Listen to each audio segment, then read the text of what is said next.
Amara Johnson's heart raced as she stood in the busy terminal at John F. Kennedy Airport. Her hands trembled, but it wasn't because she was scared. It was because she was excited. This was her moment, her first solo trip abroad. Paris, the city of lights, love, and endless possibilities. At 25 years old, Amara felt proud of how far she had come. She had worked hard for months to save money for this trip. It wasn't just a vacation. It was a statement of independence. As she walked through the crowded airport, she couldn't help but feel excited. The thought of walking down the cobblestone streets of Montmartre, enjoying the art, culture, and history, made her heart beat faster. She had always dreamed of experiencing the world beyond her Brooklyn neighborhood, and now that dream was finally happening.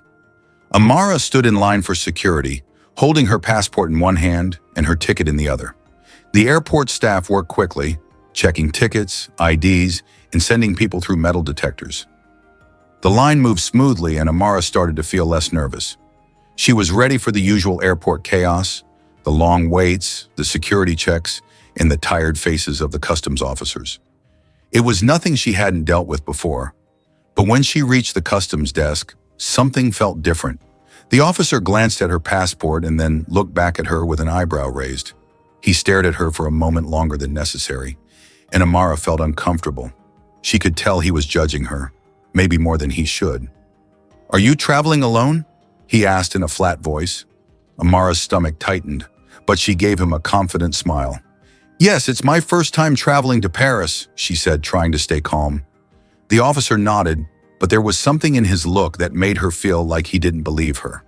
"Solo, huh? Not many people go on that kind of trip by themselves." Amara stiffened. Was he making a comment about her?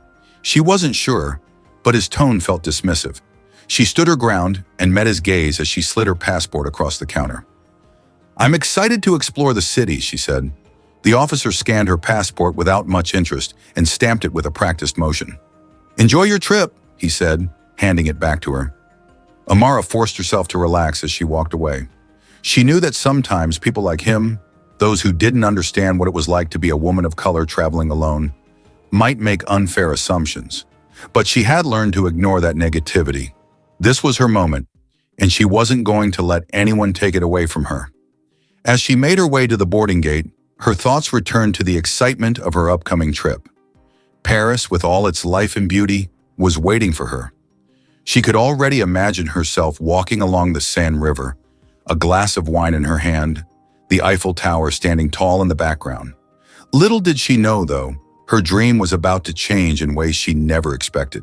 The flight was long, but Amara barely noticed how many hours passed. She spent most of the trip looking out the window, imagining herself walking through the winding streets of Paris, a place she had only seen in pictures. The air felt different, and she could feel the excitement of the adventure with every breath. She couldn't wait to enjoy the culture, the food, the art, and the history. This was supposed to be the beginning of something wonderful. But as the plane landed at Charles de Gaulle Airport, Amara felt a small feeling of unease. It was not strong, but it was there, like the change in the air before a storm. The customs line was longer than she expected, and the voices around her sounded strange. People were speaking in French, and although she understood some words, she didn't understand all of them. Still, she stood tall. She had been through this before. She had flown across the country on her own, gone through airports and customs. This should be the same. When she reached the customs checkpoint, the officer's look felt different. It wasn't friendly or warm like she had expected from Paris. He didn't smile. Instead, he looked at her passport like he was looking for something wrong, touching the edges of the document as if trying to find a mistake or problem. "Solo traveler?" he asked. His voice was calm, but there was something in it that made her heart race. Amara nodded and forced a smile. "Yes, I'm here for a holiday." The officer's eyes narrowed, and he looked back at her passport before staring at her face. There was a cold silence between them. "Where are you staying?" he asked, his French accent thick but clear. "Hotel in the 7th arrondissement, near the Eiffel Tower," she answered. He nodded, but there was no warmth in his gesture. "Business or pleasure?" Amara was surprised by how carefully he was questioning her, but she answered, "Pleasure. I've been saving for this for months. Just traveling to experience the city. The officer didn't speak right away. He kept looking at her, almost as if he didn't believe her. The silence stretched, making Amara feel more uncomfortable. She felt sweat on her back and tension growing inside her. Why was this feeling so wrong?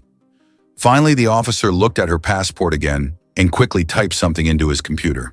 His face was serious and the noise of the airport seemed far away. Suddenly, he looked up and asked sharply, "Where exactly are you from?" Amara was surprised. "Brooklyn, New York."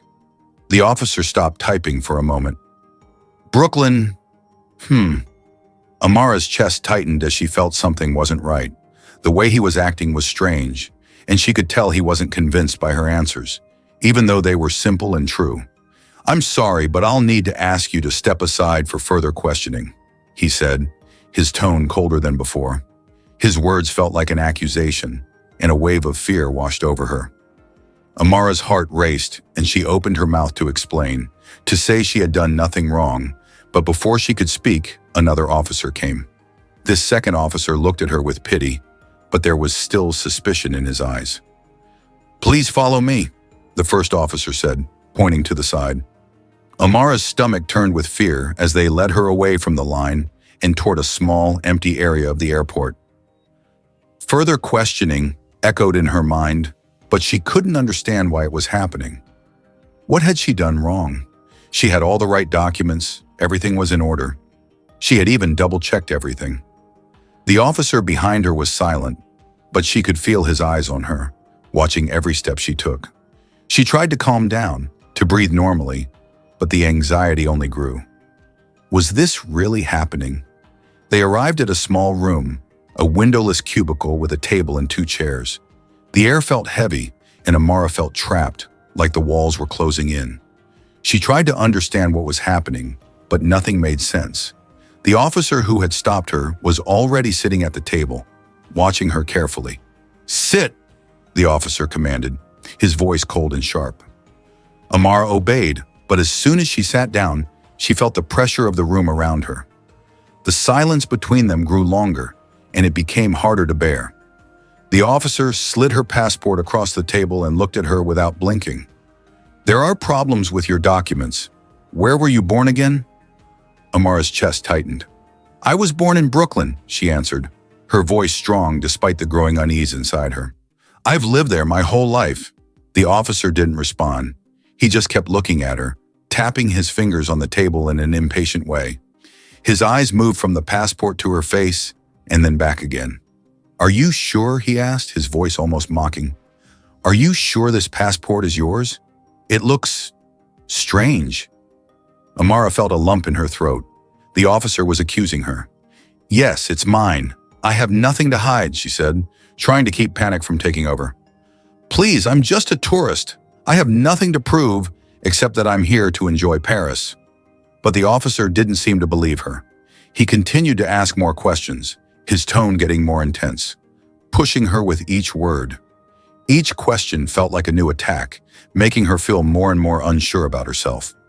Her mind was racing as she tried to stay calm. How could she stay composed when everything she said was being questioned like it was a lie? The small room seemed to get smaller, and Amara realized with a shock that her journey had already turned into something she hadn't expected. The dream of freedom and adventure in Paris seemed farther away with every passing second. Now she just needed to prove who she was before it was too late. The seconds seemed to stretch on forever. The silence in the room weighed heavily on Amara, making her feel more isolated, small and helpless.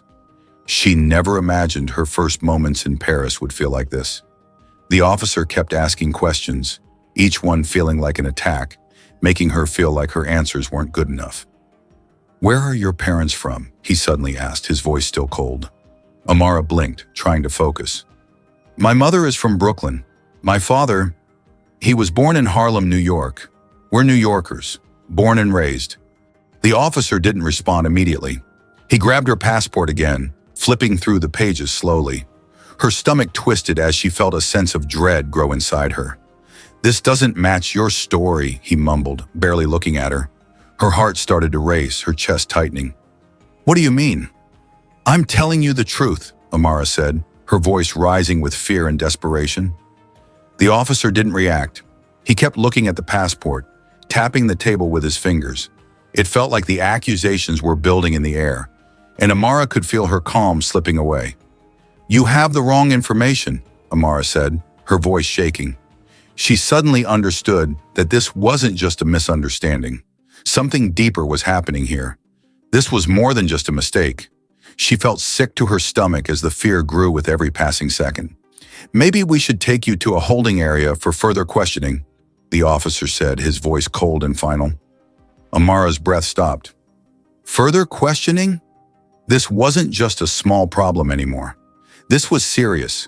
She was being treated like a criminal, but she didn't understand why. She hadn't done anything wrong.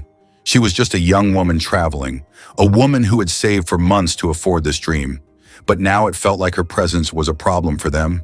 Her chest felt tight as the officer stood and pointed toward the door. Her body went cold and panic rose in her throat. She stood up slowly, her legs feeling weak beneath her, as if the ground had shifted. She tried to keep herself steady, but it felt like everything was falling apart. She hadn't done anything wrong, but it felt like everything she had worked for was crumbling.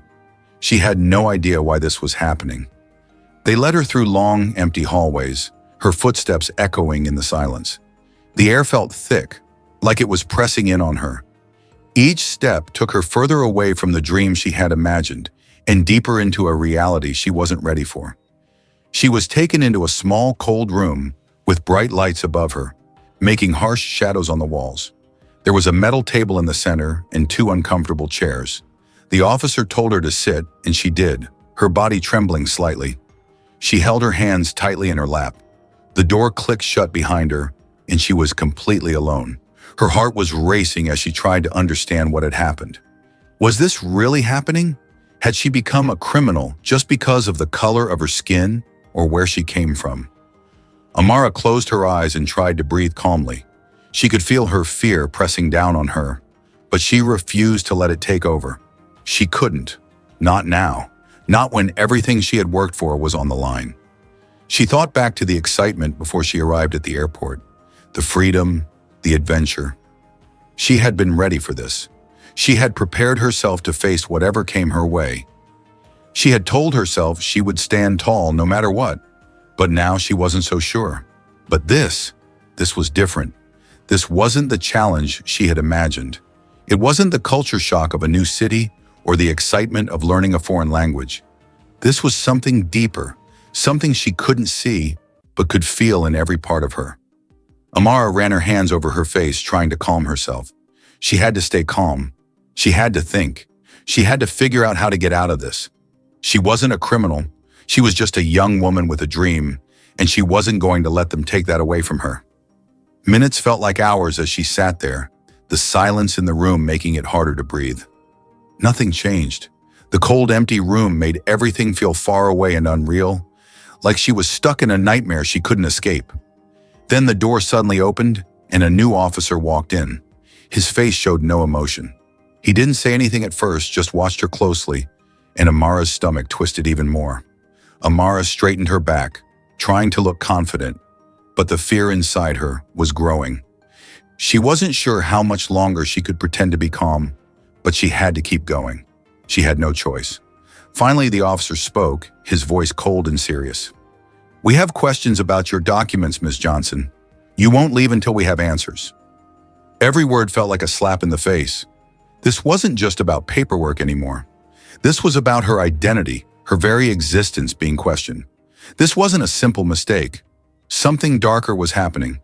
Amara's mind raced, but she pushed away the fear. She couldn't lose control now. She had to prove who she was.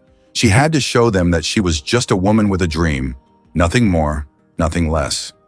As the officer's cold gaze locked onto hers, Amara took a deep breath, trying to find strength she didn't know she had. The officer stared at her like he was looking for something. His presence filled the small room, making it feel smaller, tighter. The door had barely closed when he sat down across from her. The room's white walls, bright lights, and quiet air made her feel more and more helpless, like the whole place was against her. For the first time, Amara felt completely powerless. "Ms. Johnson," the officer began, his voice flat and emotionless. "We have a problem." Amara swallowed hard. her throat tight. She had expected this moment, but now that it was here, the fear hit her like a wave. She tried to stay calm, but it was slipping away from her. "You've been flagged for further investigation," the officer continued, his voice sharp. "Your documents don't match the records we have. We believe you may be traveling under false deceptions." Amara's breath caught in her chest. False tricks? She had done everything right. She had checked everything. How could this be happening? "What are you accusing me of?" Her voice came out weak, barely a whisper, but the question hung in the air, heavy and full of fear. She was trying to stay calm, but the fear was becoming too much. The officer didn't react. He simply slid a stack of papers toward her. She didn't take them right away. Her hands were shaking too much. But the officer didn't care. He watched her closely, waiting for her to break. "Do you recognize these?" he asked. Amara leaned forward, her eyes scanning the papers in front of her. They looked like passport records, but they weren't hers. The names were wrong. The dates were wrong. And yet they had her face. A chill ran through her as she realized what they were suggesting. Her name was there, but it wasn't her. It wasn't the Amara Johnson she knew. The officer's words echoed in her mind. False pretenses. The accusation sank into her stomach like a heavy stone. Was this a mistake? Was there some confusion in their system? "No," she whispered, shaking her head in disbelief. "That's not me." But the officer didn't answer right away. He just watched her with cold, distant eyes. It felt like he was waiting for her to lie, to show weakness. "You should have told us sooner," he said finally, his voice cold and uncaring. "It would have saved you a lot of trouble. You were flagged because of discrepancies. Now we need to confirm your story." Amara's mind was racing. She had done everything right. She had checked and double-checked. Everything was fine. And yet she was here, in this cold room, being accused of something she didn't even understand. Was this what her mother had warned her about? Was this the price she had to pay for being black and traveling alone? The officer stood up suddenly, breaking the silence. "You will be moved to a holding area until we can verify your documents. You're not leaving until we sort this out." Amara didn't have the strength to argue.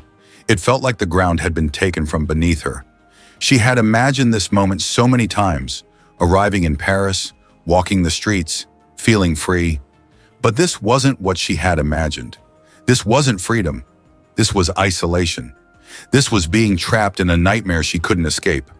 Without saying anything, the officer motioned for Amara to follow him. Her legs felt heavy as she stood up, and the cold, sterile air of the room seemed to follow her like a shadow. She walked behind him, her feet moving without much thought, the sound of her footsteps echoing down the hall. The farther they went, the more she felt herself pulling inside, the walls of the airport growing taller and taller around her. They arrived at a larger holding area, filled with people sitting in silence, waiting. Some slouched in chairs, their faces tired and defeated, while others looked around nervously, their eyes moving from one officer to another. No one spoke. No one moved.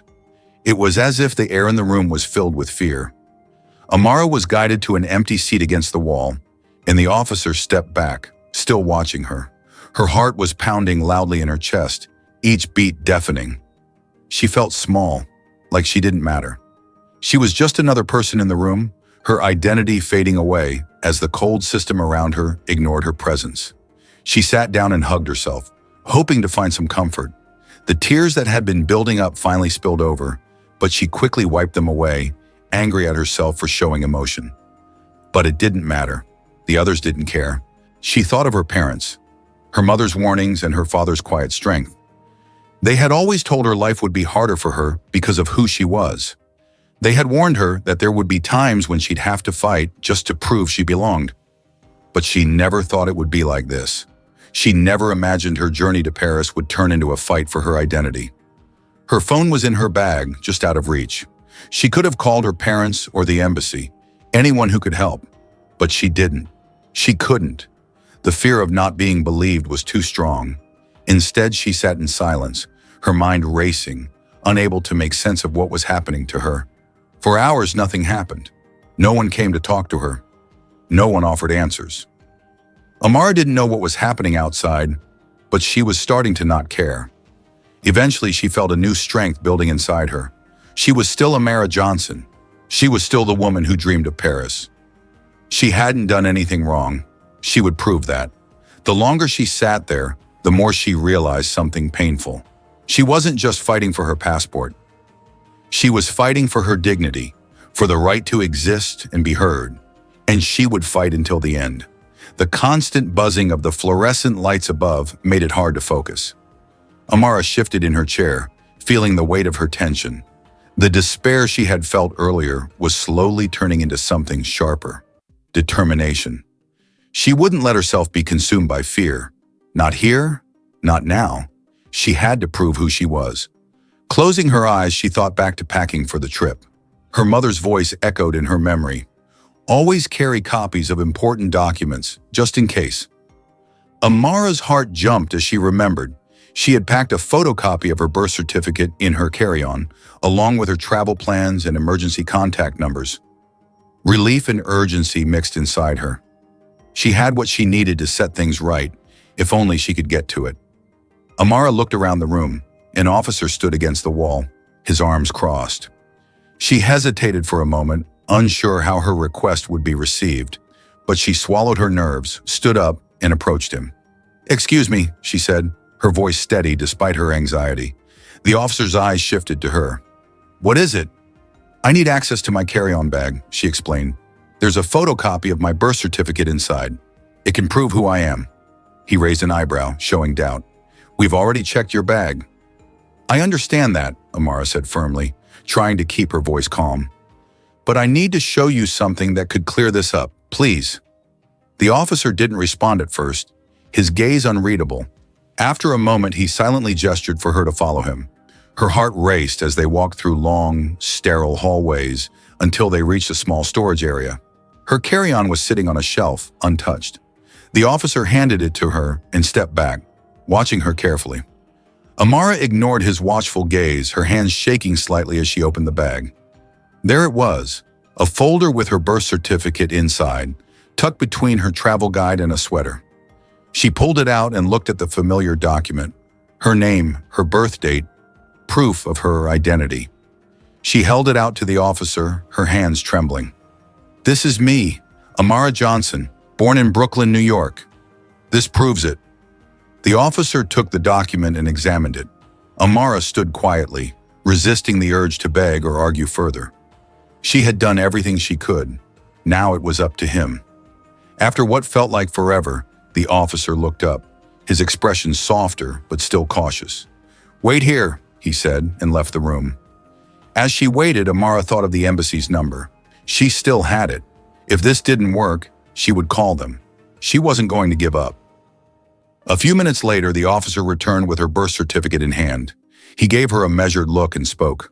"We've sent this for verification," he said. "It will take some time." Amara nodded, feeling a mixture of relief and frustration. It wasn't over, but it was progress. At least someone was listening. "Can I make a call while I wait?" she asked. The officer hesitated before nodding. "Follow me."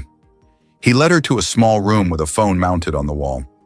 Amara dialed the embassy's number, her fingers shaking as she did so. A calm, professional voice answered. "U.S. Embassy, how may I assist you?"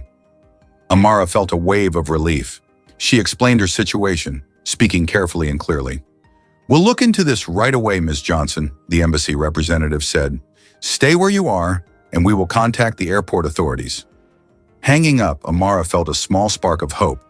She had taken a step forward. Now all she had to do was wait.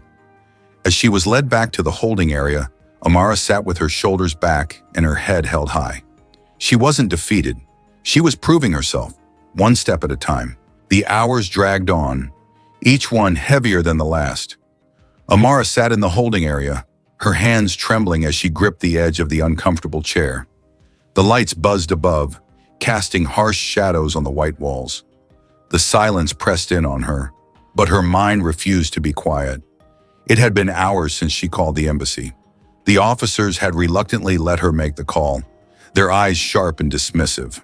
The embassy representative had been polite, but Amara couldn't help feeling like her hope was fading.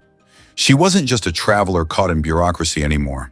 She was a black woman being treated like a threat. The humiliation weighed on her, but she refused to let it crush her. She remembered her parents' warnings. The world would treat her differently because of her skin. They were right. "You'll have to fight for your place in it," her mother's voice echoed in her mind. "It's not fair, but it's real." Amara's chest tightened. She fought to hold back the frustration that threatened to overwhelm her. She couldn't let her emotions take over. Not now. The door to the holding area opened again, and an officer stepped inside. His face was unreadable, but his tone was less harsh. "Miss Johnson," he said, "the embassy has contacted us. They're working on your case." Amara nodded, her throat tight. "Thank you," she whispered. The officer hesitated, his expression softening a little. "They've asked for more information," he said, glancing at the folder in his hand. "We're verifying your documents. It's a process." She couldn't stop herself from muttering, "A process that feels endless." He didn't respond. He simply turned and left. Amara sank back into the chair, her fingers trembling. The weight of being treated as guilty, without reason, was heavy, but she couldn't let it stop her. Her thoughts returned to her parents' warnings. "They'll see you as different," her father had said quietly. "You'll have to prove yourself again and again." And here she was, doing just that. Her identity was being questioned, reduced to papers and labels.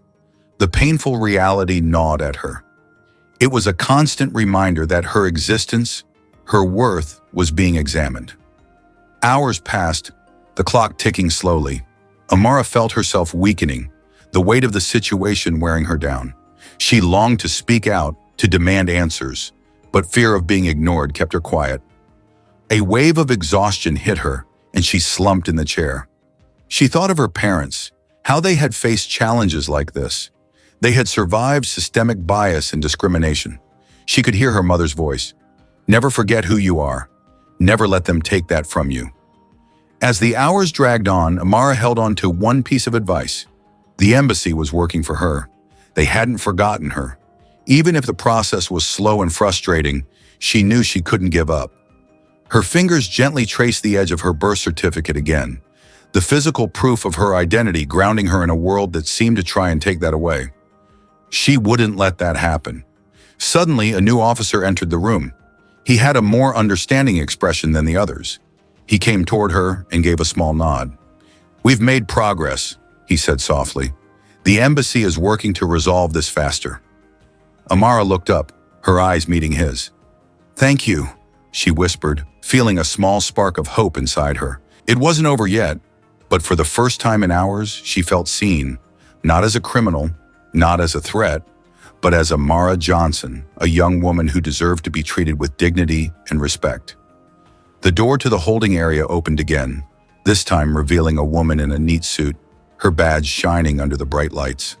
She moved with confidence, her face calm, but her eyes showed understanding. "Ms. Johnson," she said softly, walking toward Amara, "I'm here from the U.S. Embassy. We've confirmed your identity." Amara's breath caught in her throat. After so many hours of uncertainty, a little bit of her fear started to lift. Her voice was shaky as she spoke. "Thank you." The customs officer, who had been in charge of her earlier, stepped forward, his posture stiff and his face serious. "Ms. Johnson," he began, his voice careful, We sincerely apologize for the trouble. This was a mistake, a failure in our procedures." Amara looked at him steadily, but her voice was cold. "Standard procedures shouldn't lead to this," she said, her tone sharp. "Mistakes happen, but being treated like a criminal for hours isn't right." The officer shifted, uncomfortable, but he didn't have a response. His apology felt empty, offering no real comfort. Amara could feel the weight of what had happened, reminding her that no words could undo the trauma she had been through. The embassy representative handed her passport back with a kind nod. "You're free to go," she said. "We'll make sure there are no more problems in the future." Amara took her passport, her hands shaking slightly as she held it tight. For a moment, she just stared at it, letting the reality sink in. She had been cleared, but the memory of what had happened would stay with her. "You'll be taken to the gate now," the officer said, pointing toward the exit. Amara stood slowly, moving carefully. The cold, sterile air felt heavy once again, but now it wasn't from fear. It was from the unfair treatment she had just experienced.